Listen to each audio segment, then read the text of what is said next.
In the 1950s, the nation was really in a panic about the rising tide of heart disease that had come from pretty much out of nowhere to be the nation's leading cause of death.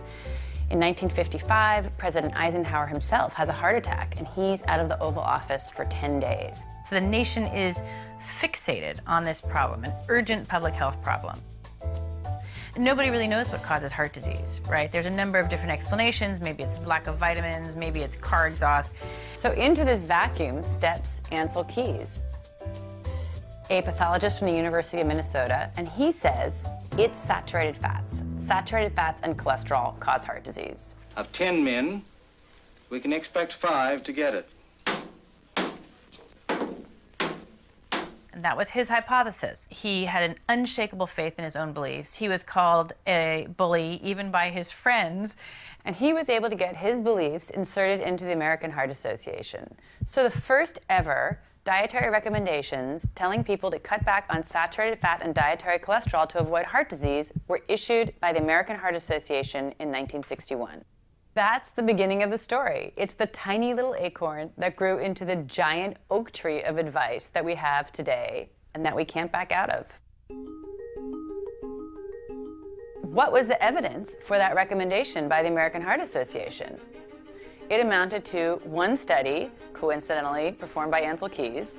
That's the 7-country study, where he went to 7 countries around the world, mainly in Europe, but also the US and Japan, and he sampled nearly 13,000 men, and he looked at their diet, he looked at their cholesterol, and then he waited to see who had a heart attack or who died of heart disease.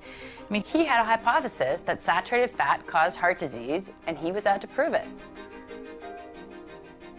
For one, it's very clear that he cherry-picked his countries. He had done a number of pilot studies. He knew where people were not eating much saturated fat and had low rates of heart disease, like Yugoslavia and Italy. And he ignored other countries, also low rates of heart disease, like Germany and Switzerland and France, where they ate a lot of saturated fats. He didn't go to those countries, which would have disproven his hypothesis.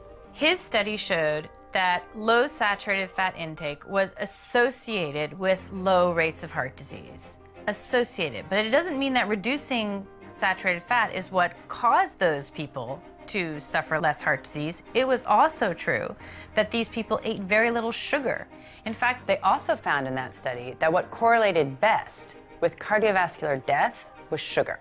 Then what ensued was a tremendous amount of science to try to prove Enselkiz's hypothesis right. Billions of dollars were spent in large clinical trials, the most rigorous kind of science you can do. And they were done in mental hospitals and veterans hospitals, the kind of experiment that you can't do anymore because it's considered unethical.